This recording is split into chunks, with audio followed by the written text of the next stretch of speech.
I want to start quickly with Gino about your experience working in supported housing that made you want to tell this story. And then Joe and Becky, as actors, what excited and intimidated you about taking on this role?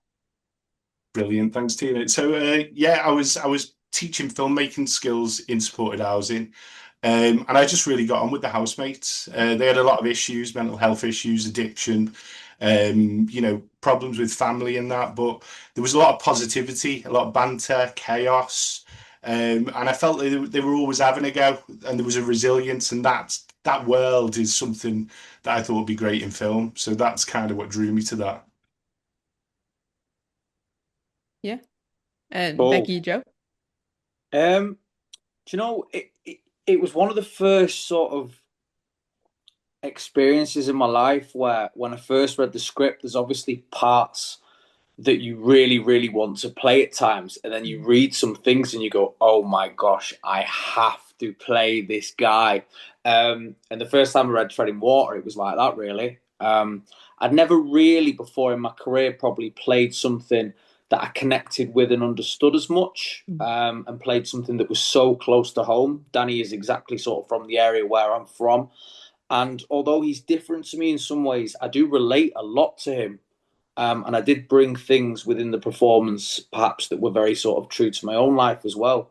Um, so yeah, just a massive sense of connection to the characters within it, the place where it's from, that's my hometown. So that's what immediately drew me into it. And then the more I got to know Gino and Ben and the way that Gino works was such a thrill because the improvisational technique in which he sort of uses with his filmmaking is something that I really like. So that was an added layer to why I wanted to do it as well. And perhaps what terrified me, I suppose, was I don't know about terrifying, but Danny's a very complicated individual. So it's all about understanding his own mind and not necessarily making excuses, obviously, because for some of the things that he does within the film, because some of the things that he does are very out there and wild and chaotic in his behavior. But it's almost making sure that the character is doing things that he always believes are sort of the right actions to take. So it's getting a complicated character and understanding why they believe what they're doing is right even if it's not. So that was something that I suppose, I was very conscious of, and was an obstacle that I always tried to have in the back of my mind to make sure that that was done right. Yeah, I mean, similarly to Joe, I think the first thing was when I read the script, even before like the audition, I thought, wow, this is really complex and such a beautifully intricate human story, but with a lot of layers of other things and what an amazing challenge that would be. But I think what really made me want it was the audition process and the way meeting Gino and Ben, how passionate they were. And they really put us through the ringer actually with the different stages of the auditions. But it almost felt like they kind of made you feel like you'd already got the part in the audition and that you were kind of building it with them through the audition because you were still doing improv, at part times Gino was sort of grabbing his handheld camera and sort of, grabbing bits. So you almost felt like you were workshopping it with them. And it was such a beautiful process right from the get-go. So that really, yeah, definitely drew me in. And then I think I was terrified. I wasn't that long out of drama school when the audition came through. And I thought, oh God, am I going to be able to do sort of a number two on the call sheet? But, if it's challenging, you got to go for it. So, yeah. Yeah. And you guys talk about this improvisational aspect to the filmmaking. Do you feel like that is the key to making this feel? Because at times I felt like I was watching a documentary because it is shot in like such an observational way.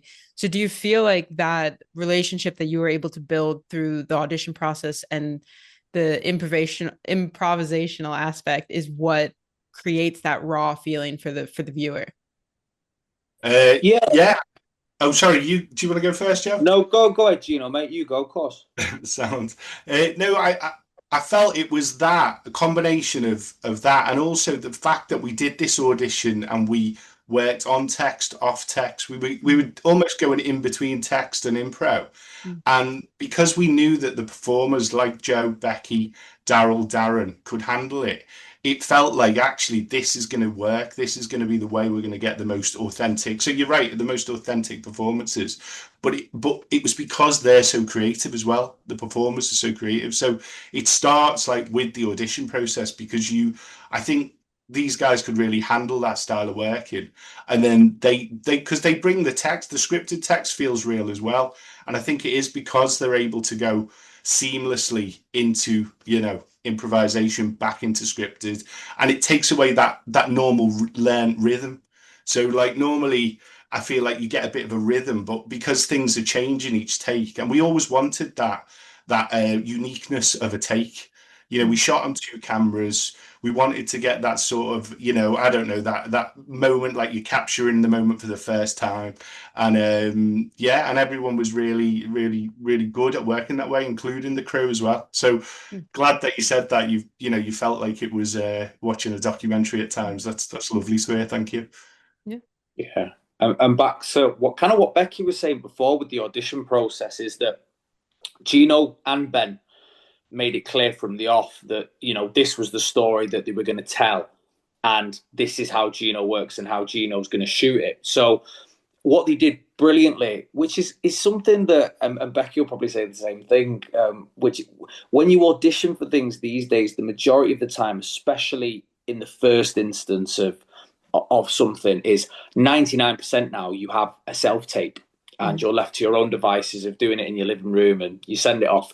But Gino and Ben met everyone straight away. So they got a real feel for people, and us with them as well. We were all able to sort of meet and talk about things. And I think that was really important for Ben and Gino to make sure that they had the right person in every single instance. And then I think you put us through it, Gino. I can't remember whether it was 5 auditions or 6 auditions for me, but it was a lot anyway. It was just helping us.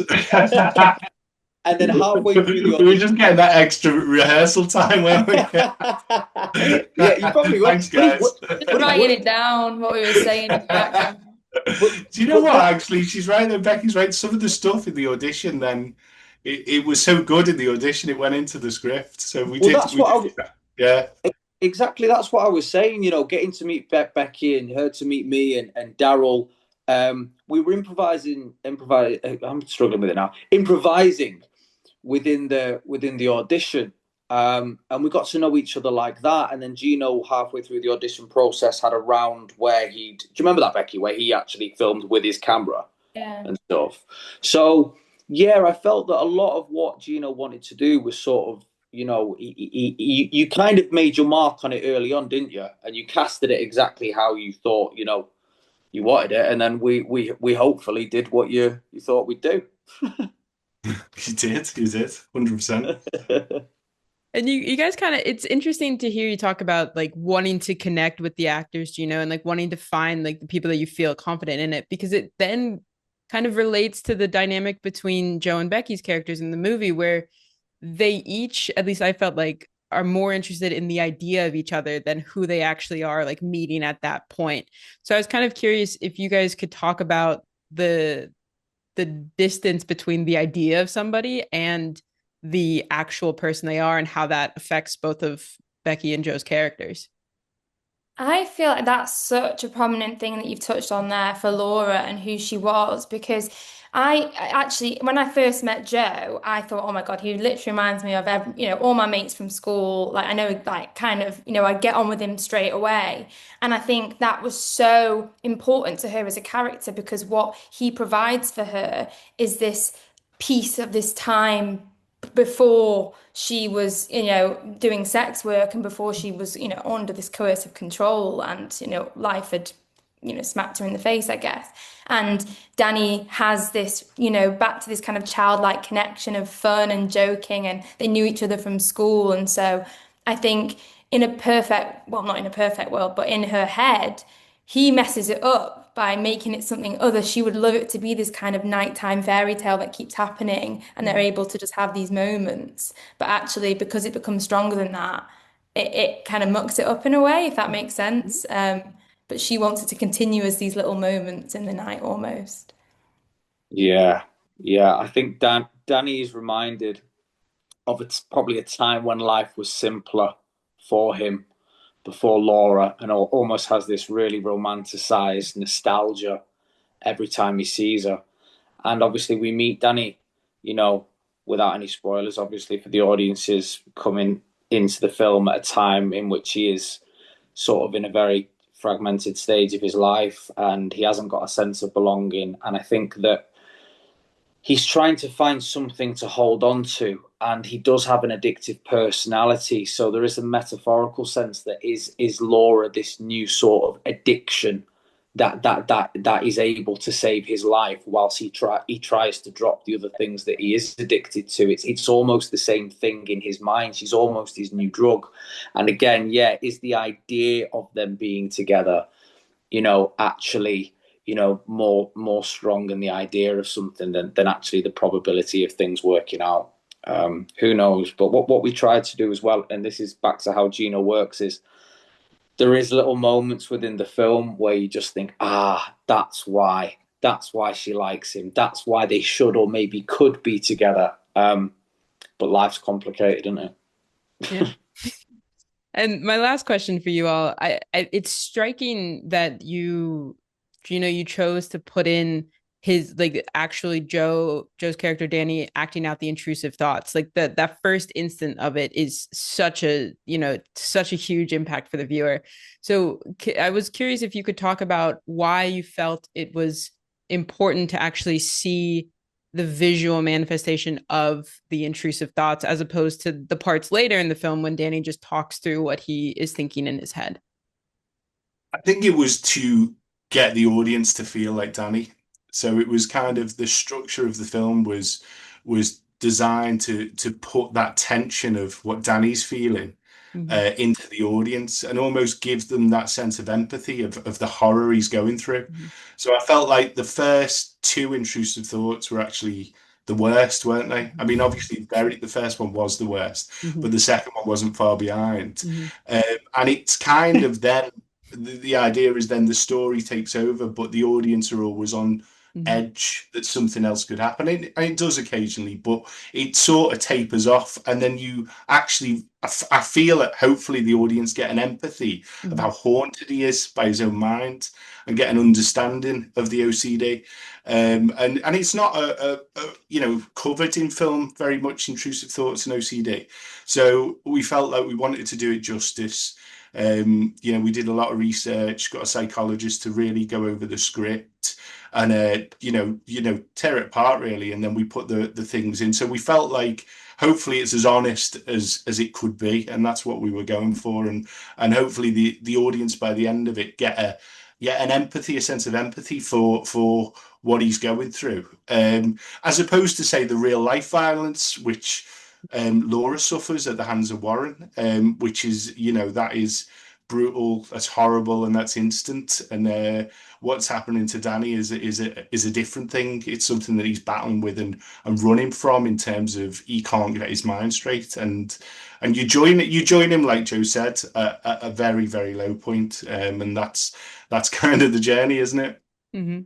Yeah, absolutely. The film does such a great job of, intrusive thoughts have become like, colloquial internet slang for jokes pretty much. But I think that the way that Treading Water approaches it is such an important addition to the dialogue that we're talking about with mental health. So congratulations to you all. The film is so beautiful, very difficult to watch, but absolutely beautiful. So thank you. Thank you, Tina. Thanks so much. Thank you for watching it. Really absolutely good. You guys have a great rest of your day, okay? Bye. You too. Take care, Tina. Tina. Thank you.